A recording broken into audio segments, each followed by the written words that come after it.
Paula Abdul is an American singer, choreographer, and television personality who rose to fame in the late 1980s with a string of pop hits.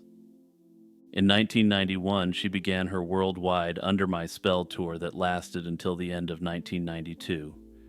Years later, she made a startling claim. In 1992, she survived a plane crash during that tour, which left her seriously injured and forced her off stage for an extended period. Abdul has described undergoing 15 spinal surgeries as a result of the crash and said the incident derailed her career for 7 years. Paula Abdul has publicly recounted the plane crash story on multiple occasions, providing vivid details of the incident and its aftermath. According to her earliest accounts, the crash occurred in 1992 while she was traveling between concert stops on a small private plane. She stated, quote, "It all happened when I boarded a 7-seater plane, and an hour into the flight, one of the engines blew up and the right wing caught fire, and everything went black." The next thing she remembered, she claimed, was waking up in a hospital. "I woke up in the hospital only to find that I had crushed my cervical spine, leaving me partially paralyzed." Abdul says the crash left her with severe injuries that required extensive medical intervention. During her recovery, she experienced chronic pain and limited mobility. The singer has often emphasized how the incident abruptly halted her career momentum. She has indicated that because of the crash and the ensuing health struggles, she had to step away from performing for several years. In fact, Abdul often quantifies the hiatus at about 7 years of downtime in her career before she could return to work. This would roughly correspond to the period from the early 1990s until the early 2000s, just before her reemergence in the public eye as a judge on American Idol. While Abdul's story is compelling, numerous inconsistencies and gaps in evidence have led observers to question its authenticity. There are some significant key issues that cast doubt on her plane crash claim, according to skeptics.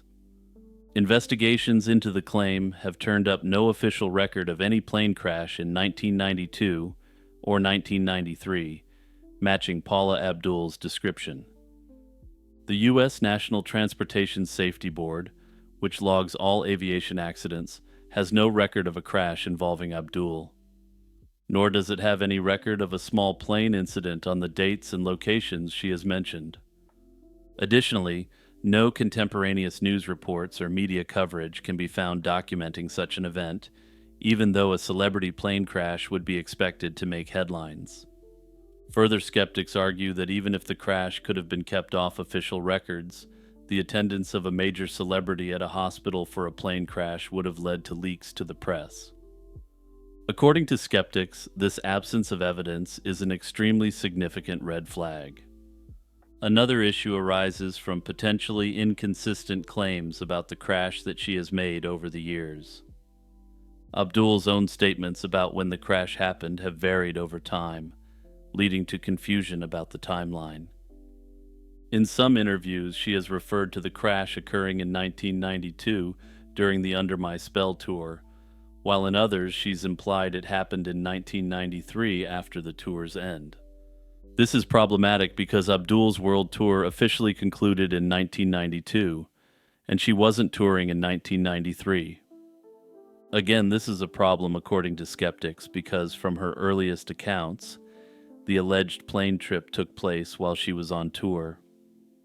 For example, Abdul once said the accident happened on her birthday in June 1993, even though by that time her tour had long ended. Given the nature of the claim, one would expect other people to have been involved and to remember the event.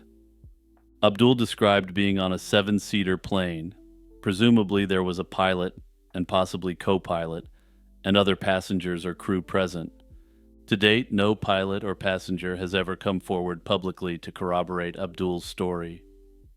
There are no known eyewitness accounts from airport personnel, emergency responders, or crew that support the occurrence of a fiery emergency landing or crash involving Abdul. A plane making an emergency crash landing with a pop star on board would likely have been documented or remembered by others, yet no such testimonies exist in the public record. Another potential contradiction lies in Abdul's explanations for her chronic injuries. In some narratives, Abdul has mentioned two separate accidents in the early 1990s, the plane crash and a 1992 car accident, as both contributing to her health issues. According to a 2019 interview in Parade magazine, quote, Abdul experienced two accidents, a 1992 car crash that left her with neck injuries, and a 1993 plane crash that left her partially paralyzed. This raises questions about whether the plane crash alone was responsible for her medical problems, or if the story evolved from a combination of events. According to skeptics, the overlap of a serious car wreck in the same time frame might explain Abdul's injuries, casting doubt on the need for a separate plane crash incident at all. It's unclear why Abdul sometimes highlights one incident versus the other, and the inconsistency in her accounts of what caused her spinal damage has fueled skepticism. To skeptics, these contradictions all suggest that Abdul's plane crash story doesn't add up neatly. Supporters or sympathetic observers of Paula Abdul argue that there are reasons aside from intentional deceit that could explain the discrepancies in her plane crash story. Surviving a catastrophic event, or even believing one has, can be traumatic, and the physical and mental trauma can affect memory. Another significant possibility is that there was a real in-flight emergency or hard landing that Abdul experienced, but that it wasn't officially classified as a crash.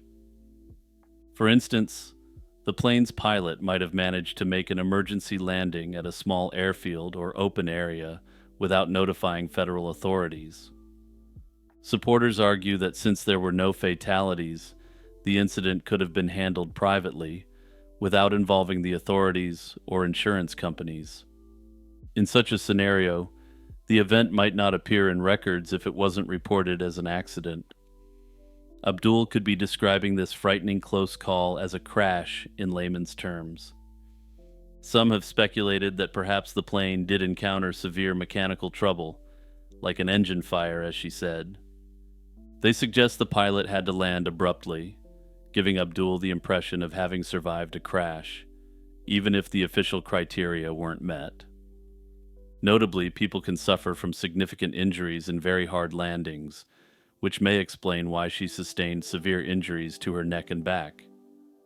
This would still be a terrifying incident that caused lifelong physical trauma, just not one that left the kind of public trace we'd expect. Further, supporters point out that she undoubtedly suffers from chronic pain issues, which did derail her career at its height. For now, the truth of the matter remains unknown, with both skeptics and supporters raising interesting points in favor of their respective positions. And yes, this is one case I'd like to know your opinions on in the comments, so let me know which side you support in the comments below. To tip my hand slightly, I tend to lean towards the hard landing theory, but I'm no celebrity gossip expert. Hey everyone, it's Jimmy here with a reminder to hit that notification bell and share this video with 2 people you know. Sharing my videos with your friends and family and on your socials is the best way you can help my channel grow, and the best part is, it's entirely free. The Iron Maiden is one of the most infamous torture devices linked with the medieval period. It's typically described as a man-sized iron cabinet or coffin lined with sharp spikes on the inside, into which a victim would be placed. Once the doors of the sarcophagus-like device closed, the spikes would pierce the victim's body in multiple places, causing severe pain and a slow death by bleeding. This gruesome image of medieval cruelty has appeared in countless books, museums, and even horror films. However, the historical reality of the Iron Maiden is far more complicated, and many scholars question whether such a device was ever actually used in the Middle Ages at all. Curiously, there are no known medieval records that describe an Iron Maiden device in use. The concept of locking a person in a spiked coffin seems to have pre-medieval origins in legend and literature. Historians have traced early accounts of similar devices in various cultures long before the Middle Ages. Early Christian writers like Tertullian and Augustine recount the torture of Roman general Marcus Attilius Regulus. In this story, Regulus was confined in a tight wooden box studded with sharp nails on all sides, so that he couldn't lean without being pierced. He ultimately died from being unable to sleep, rather than from the spikes directly. This tale, though ancient, contains the key elements of an Iron Maiden and may have inspired later imaginations. Another example appears in the Arab world in the 9th century. The Abbasid vizier Ibn al-Zayyat was said to have constructed a wooden chest lined with iron spikes to drop some seriously inhumane abuse on prisoners.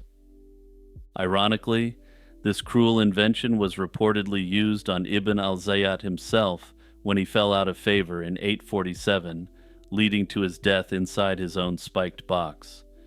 This suggests that the story of the spiked chest may have been added to the story later to enhance the moral tale of the story. These early anecdotes suggest that the concept of an Iron Maiden-like torture device has floated around for centuries. None of these, however, were called Iron Maiden, nor is there evidence that a dedicated iron cabinet with interior spikes was actually built in those times. Some historians also point to a medieval German device called the Schandmantel as a possible inspiration. The Schandmantel was essentially a barrel or coat made of wood or metal used to punish and publicly shame offenders, but it did not contain spikes. 19th century showmen or writers may have misinterpreted or embellished such artifacts by adding spikes in their descriptions or reconstructions. Despite the lack of medieval evidence, the Iron Maiden became firmly embedded in popular imagination as a quintessential medieval torture device. The turning point for this legend seems to have come in the late 18th century. In 1793, a German philosopher and antiquarian named Johann Philipp Siebenkees published an account of an execution supposedly carried out in Nuremberg in 1515. According to his story, a criminal met his fate inside an Iron Maiden, allegedly due to his participation in coin-forging activities. However, modern historians have strong reasons to believe Siebenkees simply fabricated the story as a sensational anecdote. No earlier records corroborate the 1515 execution, and it appears Siebenkees' report was the first time anyone had described such a device being used in medieval Europe. Before I get the comments, I realize 1515 is the early modern period by most modern historiographical standards. That said, the late medieval period is generally agreed to have ended around 1500, so Siebenkees wasn't far off. In the early 1800s, several museums and private collections in Europe started displaying Iron Maiden contraptions, claiming they were relics of medieval torture chambers. The most famous example was the Iron Maiden of Nuremberg, which was exhibited as a genuine medieval instrument of pain. Sources indicate that the Nuremberg Iron Maiden was actually constructed around the turn of the 19th century, possibly around 1800 to 1802, specifically for display. It featured a cast iron exterior crafted in a pseudo-Gothic style, often with a female face or religious motifs, and interior spikes that would line up with a victim's vital organs. This artifact gained enormous notoriety and it toured exhibitions and world's fairs, horrifying and fascinating the public with the idea of medieval barbarity. In reality, it was a product of modern craftsmen and imagination, not a surviving medieval object. The original Nuremberg Iron Maiden was destroyed in 1944 when Allied bombing raids struck the city during World War II, but you can see the copy on your screen right now. Today, the consensus in scholarly circles is that the Iron Maiden's medieval existence is a myth. In other words, it was effectively written into history in the 18th and 19th centuries, not the Middle Ages.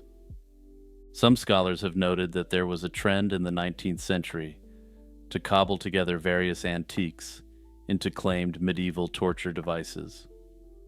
This practice was part of a broader Victorian-era fascination with the dark reality preceding their time and with the Middle Ages. Oh, and before I end this segment, I have to mention that there's an actual legitimate account of the Iron Maiden being used for its supposed intended purpose. But it's not a medieval usage, and in fact comes from the late 20th and early 21st century. We can all agree that Saddam Hussein was a bad guy, right? Well, let's just say that he was an absolute saint compared to his psychopathic son, Uday Hussein, a man who saw the Iron Maiden and thought, yeah, that sounds like good dinner entertainment. On December 13th, 2020, around 10:55 p.m., Jason Landry left his apartment in San Marcos, Texas, to drive to his parents' home near Houston. By 11:24 p.m., Landry had reached the town of Luling, where his phone data shows he stopped using the Waze app and opened Snapchat. And in case you're not aware, Waze is a navigation app, and Snapchat, for the two people out there who don't know, is basically just a messaging app with more selfies. Instead of staying on the main highway, he continued straight through town, onto a rural path known as Salt Flat Road. Sometime around midnight, investigators believe Landry's vehicle veered off the gravel road and crashed. In the early morning of December 14th, around 12:30 a.m., a passing volunteer firefighter discovered Landry's Nissan Altima wrecked along Salt Flat Road. The car's lights were still on and the keys were in the ignition, but Jason was nowhere to be found. His clothes, backpack, phone, and other personal belongings were strewn around the crash site, yet there was no sign of him in the area. One theory holds that Jason was injured or disoriented from the crash and wandered off on foot. The night was cold, and if he was in shock or under the influence, he may have become confused and removed his clothing, a behavior sometimes seen in cases of hypothermia. With only a tiny drop of blood found at the scene and no indication of a struggle, it appears he survived the wreck with minor injuries and left the vehicle on his own. In this scenario, Landry might have gotten lost in the darkness and ultimately succumbed to the elements. However, some have speculated that he may have been under the influence and fleeing from the crash site when he got lost. Another theory suggests that despite a lack of evidence of any major injuries, he could have suffered a traumatic brain injury in the accident. This could have caused him to act disoriented and out of character and leave the scene of the accident. Another theory suggests that someone else was involved in Jason's disappearance. Search dogs tracked Jason's scent from the crash site back toward Luling for about a quarter mile before the trail suddenly ended. This clue raises the possibility that he got a ride or was picked up by an unknown individual at that point. However, no direct evidence supports this scenario. Law enforcement launched an extensive search immediately after Jason's car was found. Caldwell County authorities and volunteer search teams scoured the area with tracking dogs, but found no trace of Landry beyond the belongings left at the crash site and the brief scent track. Investigators also analyzed the physical evidence. Analysis of the wreck indicated a single car accident with no sign of another vehicle involved. As of February 2025, Jason Landry remains missing, and his case continues to baffle investigators. The Honjo Masamune is often regarded as the ultimate samurai sword, a legendary blade forged by the master swordsmith Masamune in medieval Japan. For centuries it was treasured as a symbol of authority, representing the power of the Tokugawa regime during the Edo period. The sword was so esteemed that it was designated a national treasure of Japan in 1939. However, despite its celebrated status, the Honjo Masamune vanished in the aftermath of World War II, leaving behind a mystery that endures to this day. The story of the Honjo Masamune begins with its creator, Goro Masamune, who lived in the late 13th to early 14th century. Masamune is revered as Japan's greatest swordsmith, known for developing revolutionary forging techniques that produced blades of unparalleled quality. The Honjo Masamune itself gained its name and fame in the Sengoku, or Warring States period. In 1561, a samurai general named Honjo Shiganaga acquired the sword during a fierce battle. As the story goes, Shiganaga was attacked by an enemy wielding this Masamune blade. The sword struck Shiganaga's helmet and split it, though he somehow survived the blow unharmed. Shiganaga defeated his attacker and claimed the sword as one of the spoils of war, and thereafter the blade came to be known by his name, Honjo Masamune. Honjo Shiganaga eventually sold the prize sword to the Toyotomi clan. The Honjo Masamune passed through the hands of powerful figures in Japan. It was first owned by Toyotomi Hidetsugu, the nephew of the warlord Toyotomi Hideyoshi. Hideyoshi eventually came to possess it himself, and from there it came into the possession of Tokugawa Ieyasu.